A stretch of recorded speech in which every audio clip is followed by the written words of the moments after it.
Hey guys, well. The prediction is enter the Buddhism. It's a predictable Buddhism.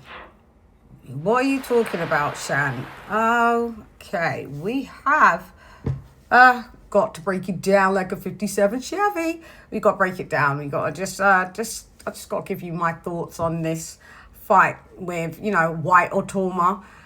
It was Itauma Whyte. I always thought it should be Whyte Itauma in the first place, but for some reason they've swapped it over. But kudos to Dillian Whyte. He's the interim. He was the former interim title holder. And let me just get to it. So I watched the weigh-in. And I knew that Dillian Whyte was coming in light, but not that light. I was like, he about 250, 252. This is what I thought earlier on last week. Or this week when he first appeared, ripped. He came in at 244. I can't even remember what Itauma come in at. It was. Guys, tell me what Itauma came in at. Did he come in heavier than Whyte? Itauma came in at 245. So basically, they came in neck and neck. Dillian's slightly lighter. That's wild. Dillian Whyte's earliest or lightest, shall I say, weight was 246 in his career. And so 244 is an all-time low. I mean, Dillian Whyte's not 6'4" at all. I would say he's about 6'2", because it says Itauma is 6'4", and he's definitely taller than Dillian. Unless there's a shoe thing going on. Some of the trainers have sneakers have. They have like an extra lift in there. It depends on what trainers you're wearing. But so that was shocking. It looks in amazing shape. Could it be a little bit too late? Well, it's never too late to get in good shape. Whyte is 37. Technically you're just edged out of your prime. But, he looked amazing on the scale. Moses is a big lad, but he does still look like a kid. And he reminds me of this kid energy, which he should, because he is. As they keep saying he's mature, yeah, he is. But it's still like that, yeah, I'm just happy to be here, Yeah, because, just like, yeah, whatever, mum, man. Yeah, I'll clean my room later, innit? Like, that type of vibe. That type of, kid vibe. And catching up watching the media workout when Moses was throwing them flurries. Listen, Linda, I don't know.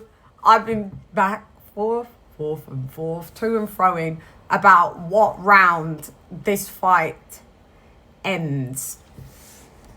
And yes, this fight does end before the distance, before 12, for sure. And I think with the woe is me thing that Dillian Whyte's playing with, you should ask them, the pros, the pundits, they're the experts.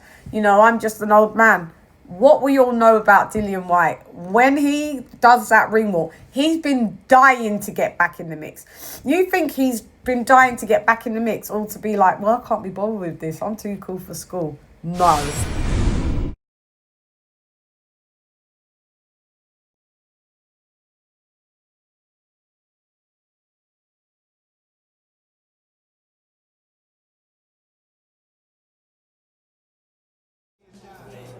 £244.5 for the challenger, the body snatcher, Dillian Whyte. He's literally just, it's a mixture of sarcasm. Yeah, he's a bit pissed off that everybody's writing him off. And it's another bit of trying to make Moses, because this is where experience does kick in, to make Moses think, lull him into a false sense of security. I'm sure Team Moses should be telling him that's what Dillian's doing. Ben Davison, the trainer, he should be telling Moses, don't fall for the okie doke. But I think this is where the experience starts. The experience starts before the fight, outside the ring.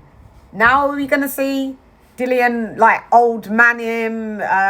Is this going to go rock'em sock'em? Well, I'll tell you what I think.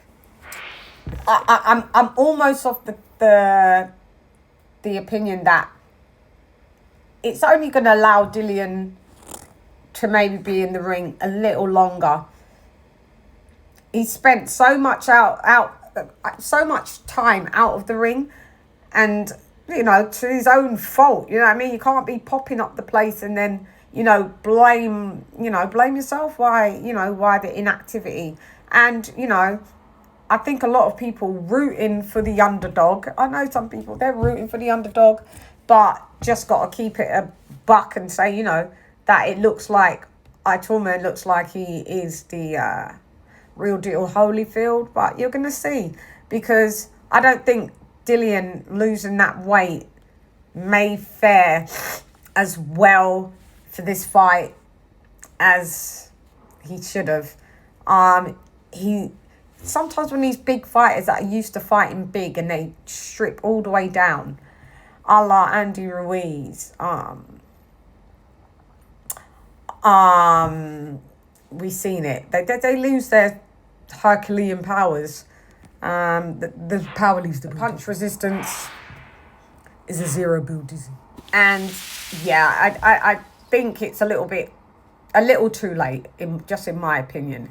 In my opinion, I think it's a little too late, just due to the fact that you're not going to be able to reverse the hands of time by all of a sudden being able to be fast and be as fast as a 20-year-old and a 20-year-old southpaw, throwing punches like that with